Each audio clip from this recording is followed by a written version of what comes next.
día morí por ti.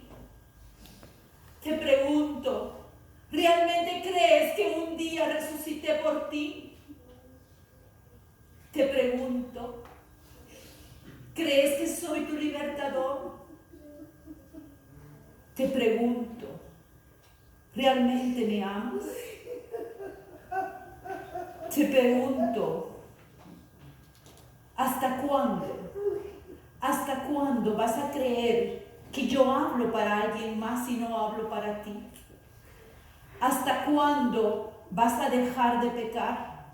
¿Hasta cuándo vas a seguir haciendo tu voluntad y no la mía? Entonces te pregunto, ¿realmente llevé la cruz? ¿Realmente fui clavado? ¿Realmente fui humillado? ¿Realmente resucité para ti? Te pregunto, ¿crees que eres mi hijo? Iglesia, te pregunto, ¿seguirás pecando? ¿Seguirás ignorándome? ¿Seguirás haciendo tu voluntad? ¿Seguirás pisoteando mi nombre? ¿Seguirás humillándome? Te pregunto, ¿realmente quieres entrar al lugar santo? Te pregunto, ¿cuándo dejarás de pecar? ¿Cuándo tendrás excusas de decir que eres hombre? Si te he dicho que estás en el mundo, pero no eres parte de este mundo, entonces te pregunto, iglesia, ¿realmente morí por ti? ¿Realmente resucité por ti? ¿Realmente me alabas? Si tu alabanza sale del corazón, si tu alabanza sale de las entrañas, te pregunto, si alabas diciendo, Señor, qué bueno soy, ¿por qué tengo esta carga? Si me alabas diciendo, ¿hasta cuándo, Señor, escucharás mi oración? Te pregunto, ¿haces mi voluntad? Te pregunto, iglesia, ¿hasta cuándo? ¿Hasta cuándo alabarás con labios mentirosos los injustos? Dice el Señor. ¿A quién engañas? ¿Te engañas a ti? ¿Engañas a que está la par tuya? ¿Engañas a tu prójimo? Te pregunto, ¿ocupas el primer lugar en mi corazón? Porque mi corazón es el tuyo, no es el tuyo. ¿Entiendes? ¿Comprendes? Iglesia, ¿hasta cuándo pecarás? Maldito el hombre que confía en el hombre.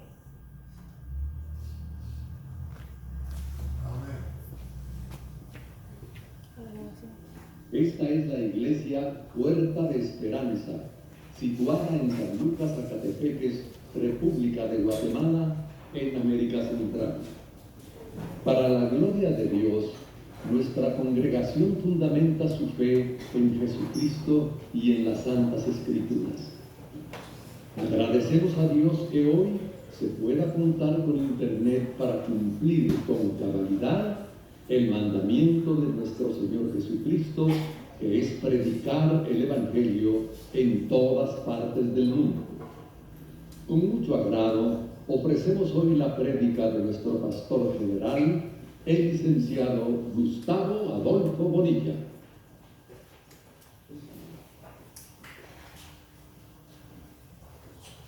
Muy buenos días, hermanos.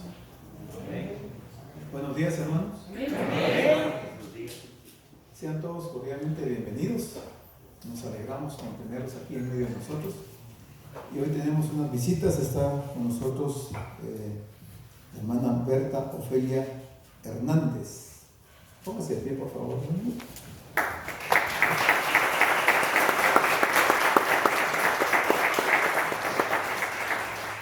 Hermana Berta Ofelia es hermana de hermano Julio Hernández, que todos lo conocemos. También está con nosotros hermano Henry Salvador López.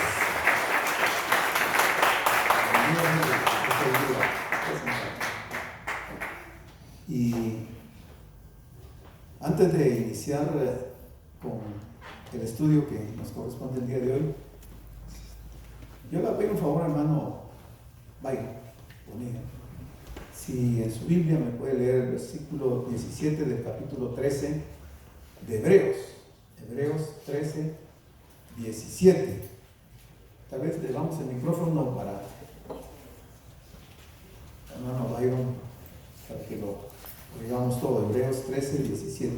Obedeced a vuestros pastores y sujetaos a ellos, porque ellos velan por vuestras almas, como quienes han de dar cuenta, para que lo hagan con alegría y no quejándose, porque esto no os es provechoso. Gracias, hermano Byron. Bueno, esta mañana es una mañana muy interesante, muy impresionante. Hemos tenido una excelente escuela dominical y hemos oído la voz del Espíritu de Dios amonestando fuertemente. Y hoy el tema, entre los temas que se hablaban en la mañana, se hablaba de obediencia. Y la exhortación que hemos recibido de parte de Dios es en relación a ese tema, a obedecer, a dejar ya de un lado el pecado. Es sumamente impresionante que el Señor esté hablando de esta manera a nuestra vida y en especial a nuestra congregación, porque el Señor tiene un propósito para cada uno de nosotros. En relación a eso, ahorita voy a empezar, solo quiero hacer unos anuncios. A todos los hermanos que traen vehículo, les pedimos por favor que se parqueen de retroceso. De no hacerlo así, podría ocurrir un accidente con uno de los niños y podría ser su niño o podría ser el niño de su hermano preferido. Entonces, por favor, parquémonos de retroceso para tener visibilidad y evitar que vaya a haber un accidente.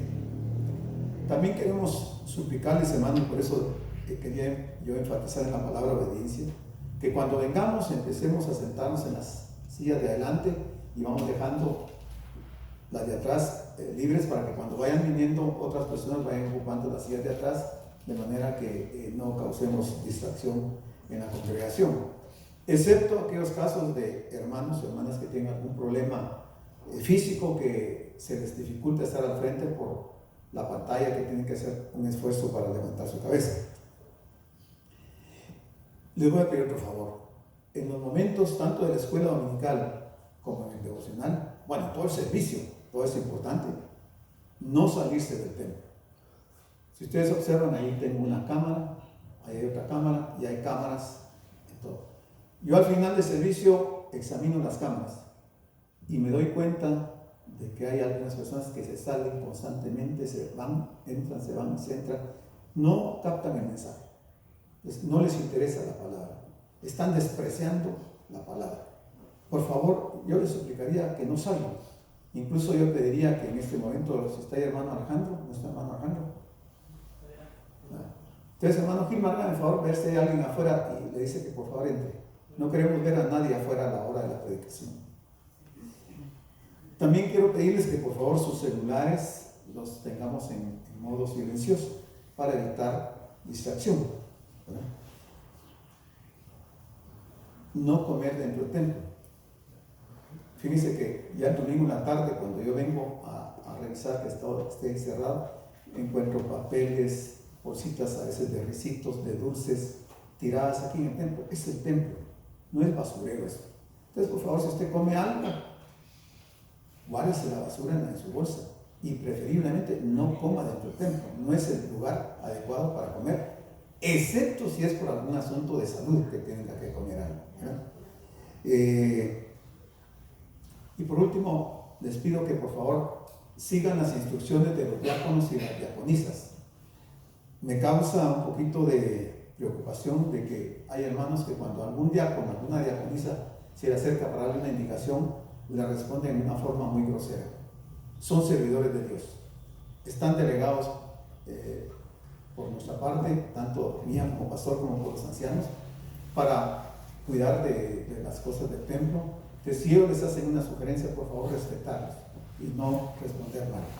Muy bien, ahí vamos a dejar los anuncios y vamos a entrar antes de lleno a lo que nos corresponde. Estamos en Lucas capítulo número 22.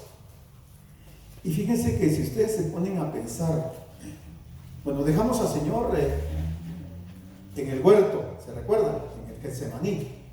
allá en el monte de las Olivas, las Olivas, había salido del aposento alto. ¿Qué ocurrió en el aposento alto? El Señor celebró la última Pascua,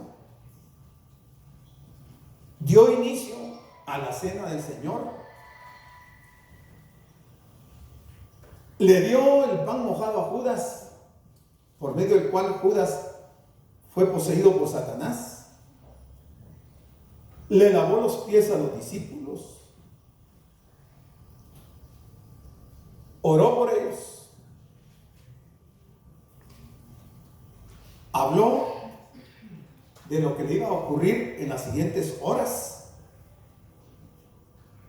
le advirtió a Pedro lo que le iba a ocurrir, que Satanás lo iba a zarandear. Se dio una discusión entre todos los discípulos tratando de establecer quién era el más grande de ellos. Y luego salió, bueno, se cantó el himno ahí. Si el Talmud, que es conocido como la Mishnah, contiene todas las tradiciones judías orales, yo quiero pensar, aunque la Biblia no lo declara así enfáticamente, pero el Talmud sí, de que se cantaron 6 himnos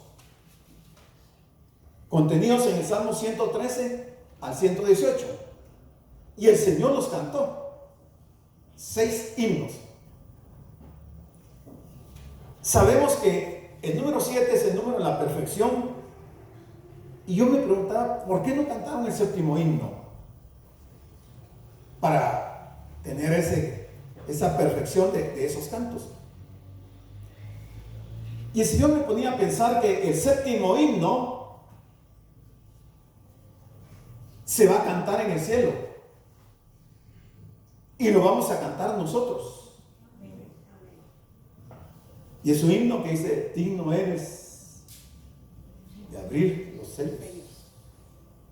Es un himno reservado solo para la iglesia. Los invitados a las bodas no van a cantar ese himno, solo nosotros. Bueno, el Señor salió del aposento alto, pero a los 50 días, o sea, el día de Pentecostés, el Señor regresó al aposento alto, y el Espíritu de Dios se derramó en los que estaban ahí en el aposento alto, en el mismo lugar donde habían celebrado la Pascua.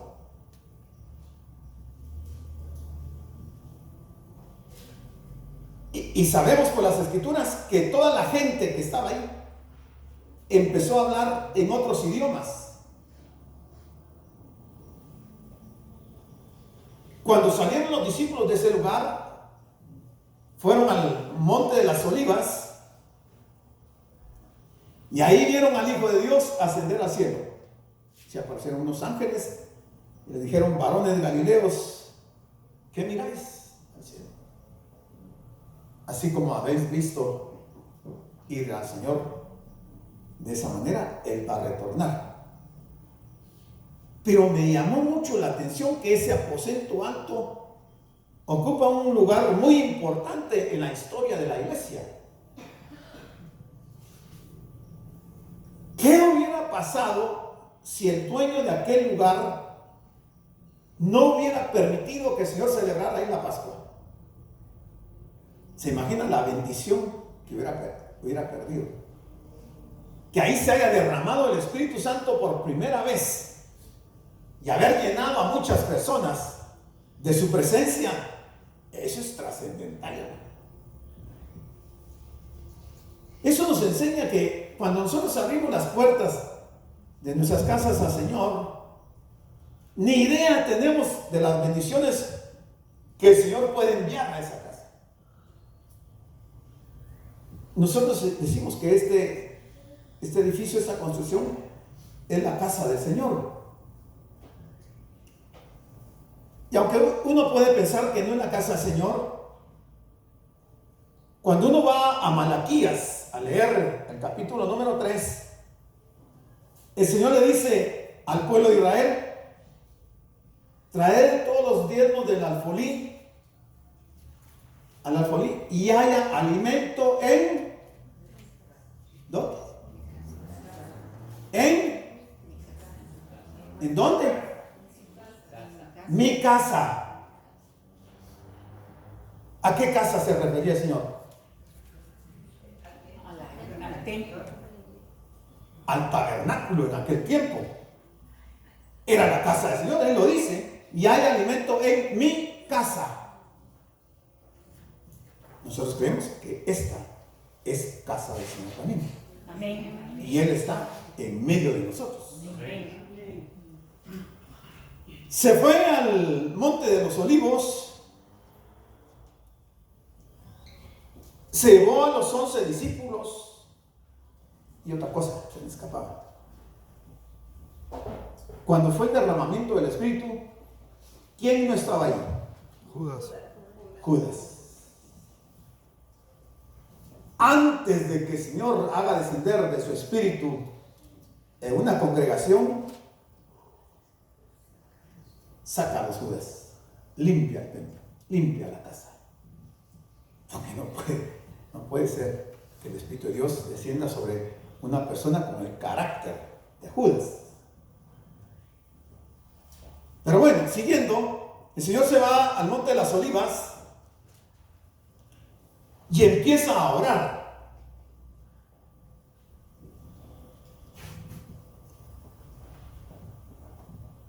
Y creo que es el único lugar en donde ha tenido o ha ocurrido una oración extraordinaria. Porque dice Lucas 22:44, y estando en agonía, los dolores de la muerte, oraba más intensamente.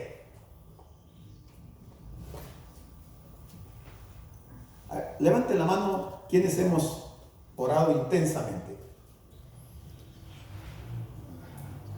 Hay varios. Qué experiencia, ¿verdad? Tan especial. Apartarse del bullicio, orar a Dios intensamente y recibir de parte de Dios cosas extraordinarias. Estaba en agonía y oraba intensamente, y era, dice, su sudor como grandes gotas de sangre que caían hasta la tierra. Médicamente se conoce una enfermedad llamada como hematidrosis, que esa situación se da cuando los vasos capilares que están subcutáneos se rompen debido a una experiencia extrema en la persona, un sufrimiento muy fuerte. Se rompen los vasos y a través del sudor la sangre sale. O sea que lo que el Señor estaba sintiendo en ese momento de su oración era sumamente difícil, duro para él. Estaba en agonía. Pero ahí en esa oración, ahí en ese lugar, el Señor estaba empezando a pagar el precio de nuestra salvación con sangre.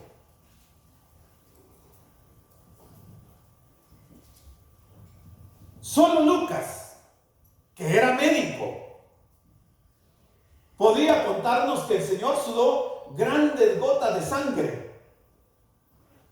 El Señor experimentó una reacción física tremenda a causa de la agonía y el conflicto extremo en que se encontraba.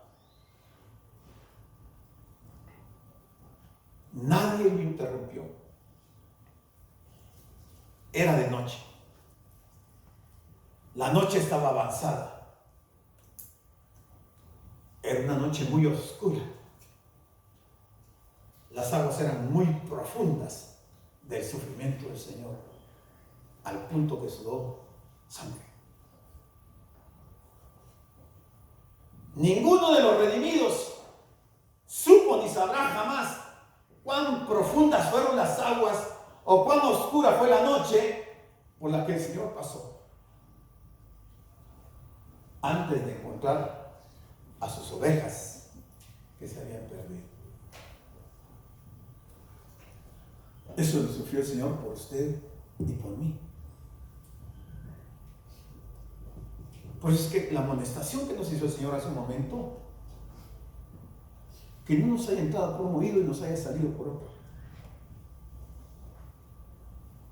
Ojalá tengamos la capacidad de retener esas palabras, reflexionar sobre ellas, entenderlas y actuar.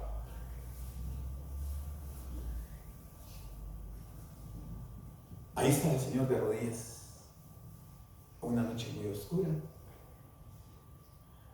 y en el silencio de la noche se oían como las gotas plin, plin, plin, caían.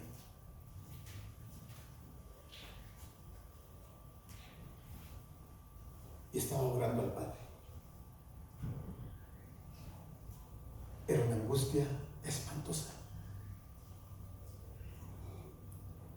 ¿Podemos imaginar al Señor en una noche de rodillas, orando y derramando gotas de sangre?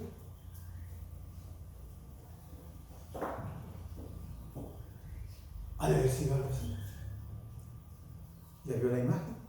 Cierre por un momentito sus ojos. Cierre sus ojos. ¿Puede ver a Jesús ahí de rodillas en una noche oscura, derramando grandes gotas de sangre? ¿Lo puede ver? Le da su mente para tener esa imagen y ver al Hijo de Dios derramando gotas de sangre. Ver su rostro afligido, angustiado por el grande dolor del sacrificio que estaba a punto de llevar a cabo. ¿Por qué? Porque lo ama a usted y me ama a mí. Estuvo dispuesto. Ahí pasó un buen tiempo orando intensamente.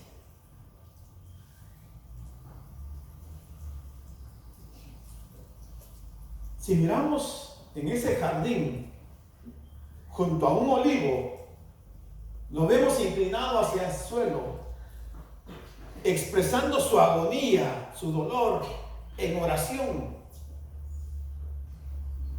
Hermano, eso nos tiene que conmover las entrañas. No podemos seguir siendo las mismas personas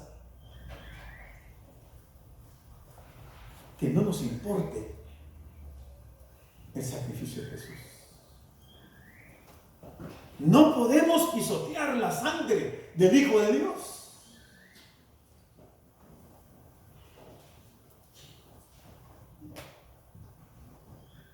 En Juan 10:10 el Señor dijo: yo he venido para que tengan vida y para que la tengan en abundancia. Él amó tanto a un mundo perdido que descendió a las mismas profundidades del infierno. ¿Para qué? Para darnos salvación.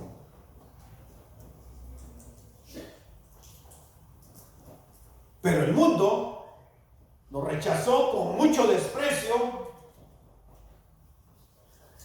al que en ese momento estaba manifestando su mayor o máxima expresión de amor por nosotros. Pero el mundo lo rechazó.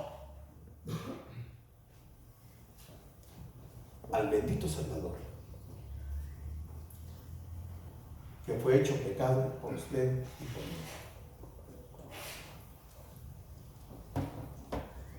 No es posible que llevemos una vida alejada del Señor, insensibles al sufrimiento por el cual a Él le tocó pasar. No puede ser.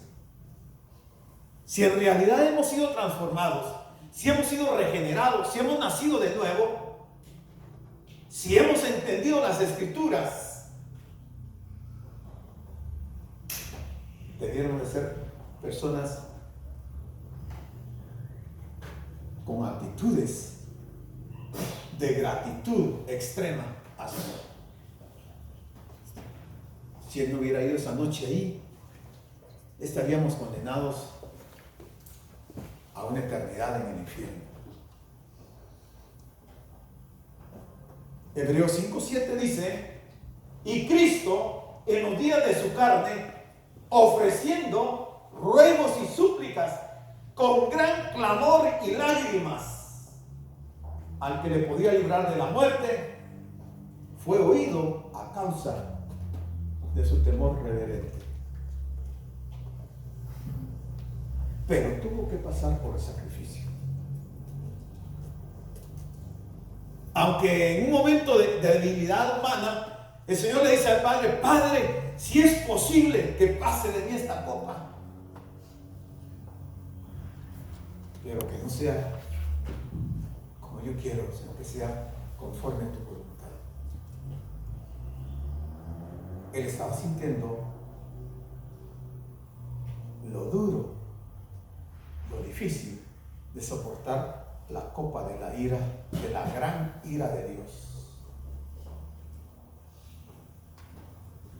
Llegó un momento que se levantó de la oración y vino a sus discípulos, a quienes les había pedido que oraran juntamente con él. Sin embargo, los halló durmiendo, dice, a causa de la tristeza. Dormían cuando debían de haber estado orando. El Señor les había dicho: orad para que no entréis en tentación.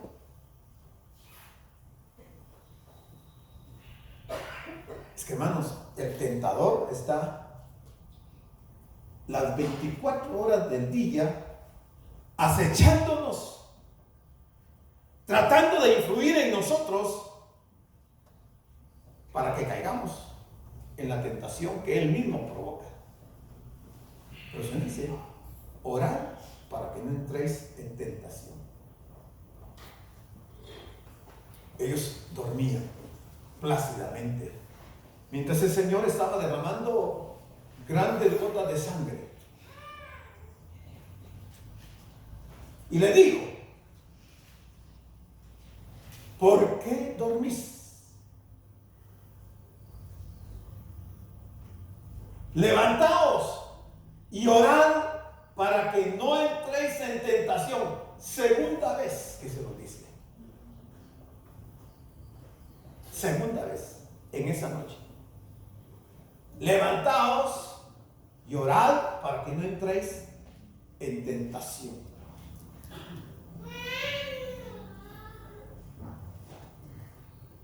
El Señor espera, hermano, el Señor espera que nosotros, cuando Él venga, estemos velando, no durmiendo.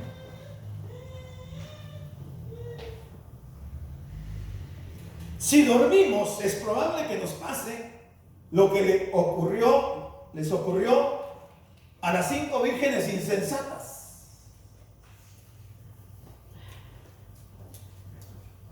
Fueron negligentes.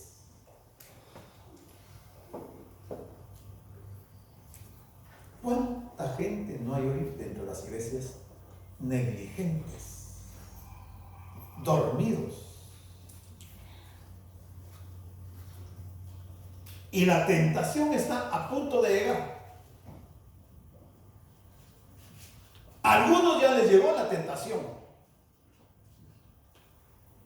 Y como Pedro, sucumbimos ante la tentación.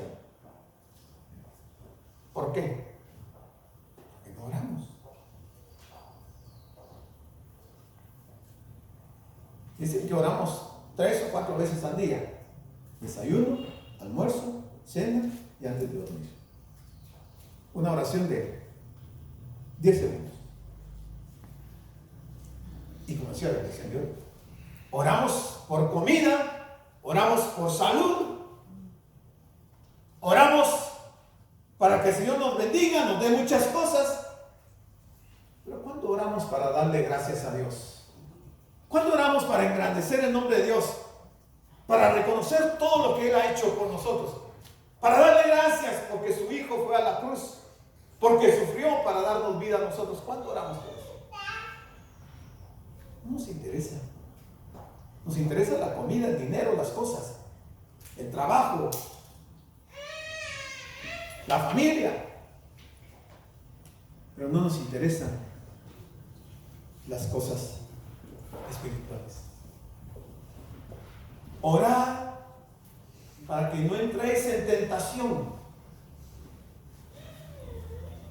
Mientras el Señor hablaba, estaba en el Monte de los Olivos, en el huerto del Getsemaní. Ya era demasiado tarde de la noche. Mientras él aún hablaba, se presentó una turba. Y el que se llamaba Judas, uno de los 12, iba al frente de ellos y se acercó a Jesús para besarlo.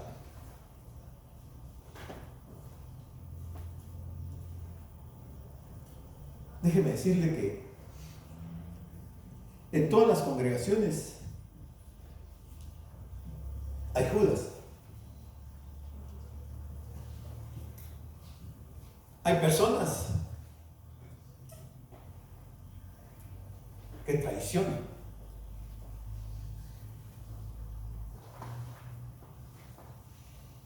Que aunque a la vista de la gente pareciera que están actuando correctamente, porque aquí Judas llegó y le besó.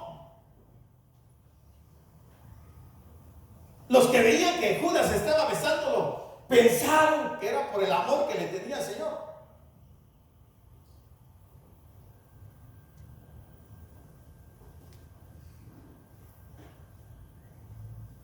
Entonces Jesús le dijo: Judas, con un beso entregas al Hijo del Hombre. El Señor está rodeado de sus 11 discípulos y Judas había ido a traer a la guardia, a los religiosos, y venía una turba armada de palos, de antorchas, de espadas. Y Judas se adelanta a la turba, llega donde está el Señor y le da un beso en su mejilla.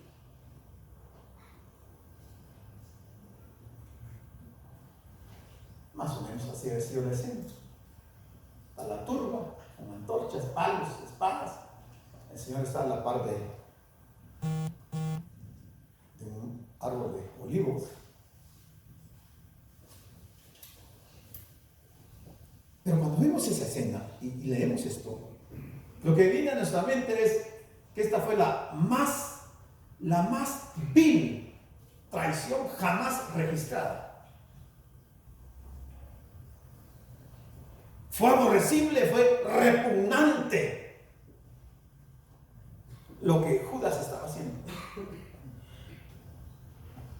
Jesús conocía el lugar, Judas conocía el lugar donde el Señor salía a retirarse, a orar y a descansar, y condujo a los enemigos hasta ahí. Pero yo quiero pensar que cuando Judas salió del aposento alto y fue a avisarle a los religiosos y a la guardia, regresó al aposento alto y tocaron la puerta del aposento alto y el Señor ya no estaba ahí. Se había ido al Monte de las Olivas, porque ahí los había dejado Judas. Pensó que ellos estarían ahí toda la noche. Me imagino la cara de angustia que había puesto Judas cuando le dijeron que el Señor ya no estaba, porque ya había recibido 30 monedas de plata por entregar a Jesús. Le han de haber hecho algunas expresiones de odio los religiosos y todos al pensar que Judas los había engañado. Pero luego haber reaccionado, ha dicho: permítanme, creo saber dónde está. Y se fue al monte de los Olivos. Y efectivamente ahí estaba el Señor. Cuando lo vio, se abalanzó sobre él y lo besó. Los 11 discípulos que estaban con él, percibiendo lo que iba a acontecer, le dijeron al Señor: Señor, ¿heriremos a espada? El Señor les había dicho unos minutos antes que si alguien no tenía espada, que vendiera su capa y que se hiciera de una espada. Y ellos entendieron literalmente eso, que era una espada, un arma para matarlo. Y el Señor no les estaba diciendo eso. Y ellos estaban dispuestos a matarlo. No iban a herir, iban a matarlo.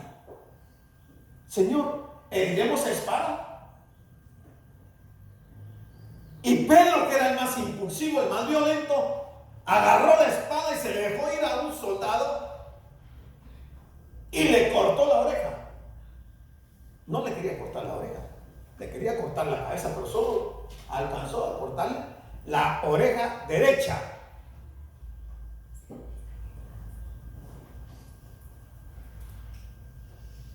Si usted se imagina la escena donde está Judas, está toda la gente, antorchas, palos, espadas, y una gran bulla y un griterío, y Judas de repente se abalanza y le corta la oreja al siervo del sumo sacerdote, y el Señor ahí presente. Mateo 26:51 dice: pero uno de los que estaban con Jesús, extendiendo la mano, sacó su espada e hiriendo a un siervo del sumo sacerdote, le quitó la oreja. Entonces Jesús le dijo: vuelve tu espada a su lugar, porque todos los que tomen espada, a espada perecerán. El Señor estaba fomentando la violencia. Él no les había pedido a los discípulos que hicieran eso. Pero este Pedro, que en ese momento se llena de valor, de coraje, y saca su espada y no lo piensa dos veces, ese mismo Pedro al que el Señor le había dicho: Simón, Simón, Satanás te ha pedido para zarandearte. Pero no era este el zarandeo. Él ni se imaginaba lo que le esperaba unas horas después. Entonces, respondiendo, Jesús dijo: basta ya. Y tocando su oreja le sanó. El último milagro que hizo el Señor en vida. Le restituyó la oreja a uno de sus enemigos.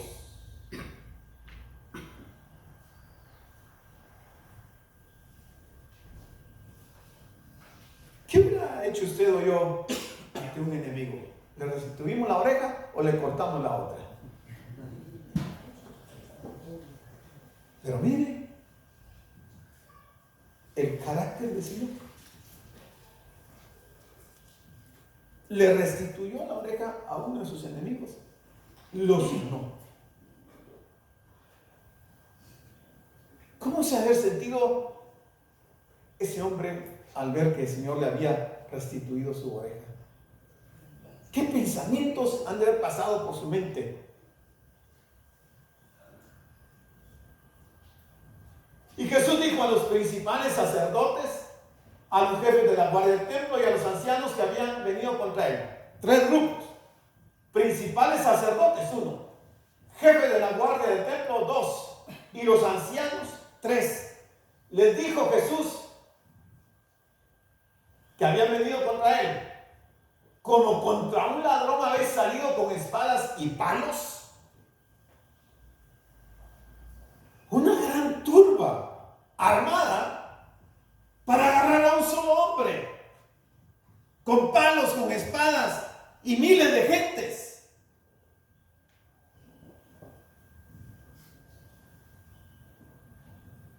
Y le dice: habiendo estado con vosotros cada día en el templo, no extendisteis las manos contra mí, mas esta es vuestra hora. Esta es vuestra hora y la potestad de las tinieblas. Dos aspectos interesantísimos. Esta es vuestra hora y la potestad de las tinieblas. ¿Quién es la potestad de las tinieblas? Satanás. Ese era el día. Esa era la hora para la cual él había nacido. La noche y la hora de tinieblas. Ellos no tuvieron valor para prenderle en presencia de las multitudes en el templo. Sus tácticas astutas reflejaban sus criminales pensamientos. La noche era una hora perfecta para que los siervos de la oscuridad, Satanás, lo apresaran y así cumplir sus satánicos sentimientos. Ese es un momento histórico importantísimo dentro de la iglesia. Lo prendieron, se lo llevaron y lo condujeron a la casa del sumo sacerdote, Caifás. Lo llevaron a la casa y Pedro le seguía de lejos. Pero miren qué interesante lo que nos va a decir Lucas a continuación. Podemos imaginar que al Señor lo amarraron con cadenas y lo llevaban casi arrastrado, y la gente gritando un montón de consignas, y probablemente le pateaban, le escupían, le tiraban piedras y decían toda clase de injurias contra él, y de lejos iba Pedro. Cuando llegaron a la casa de Caifás, encendieron un fuego en medio del patio. Se sentaron alrededor del fuego. Llegó Pedro y se sentó también entre ellos. ¿Qué pretendía Pedro al estar en ese lugar?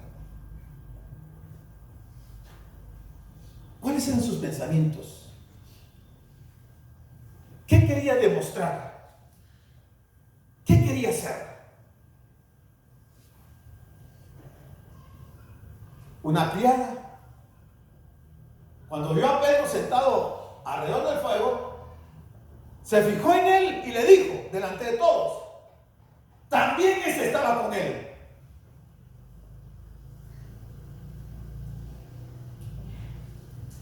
Pedro lo negó y dijo: mujer, no lo conozco. Primera vez. Antes que el gallo cante 2 veces, tú me vas a negar 3 veces. ¿Dice así la escritura?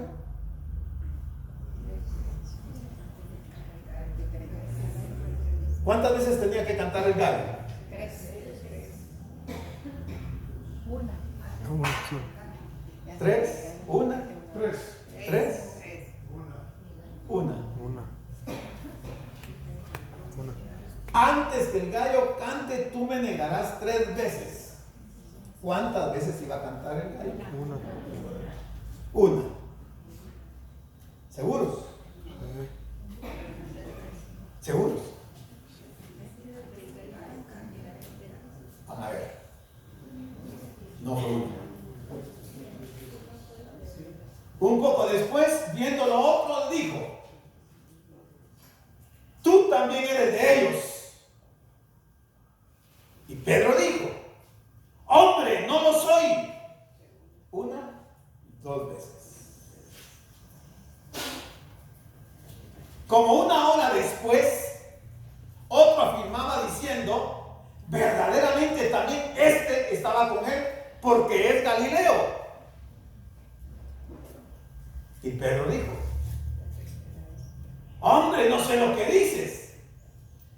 Tercera vez que Pedro niega.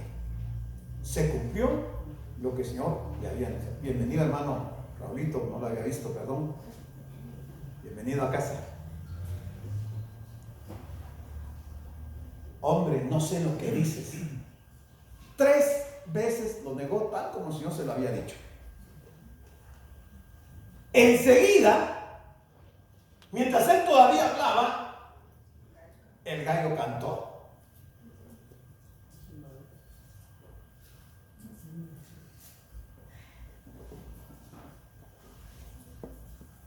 Ahí está el gallo.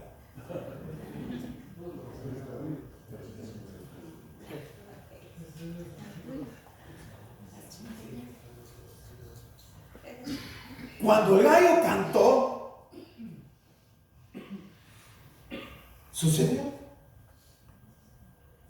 Pedro salió, lloró amargamente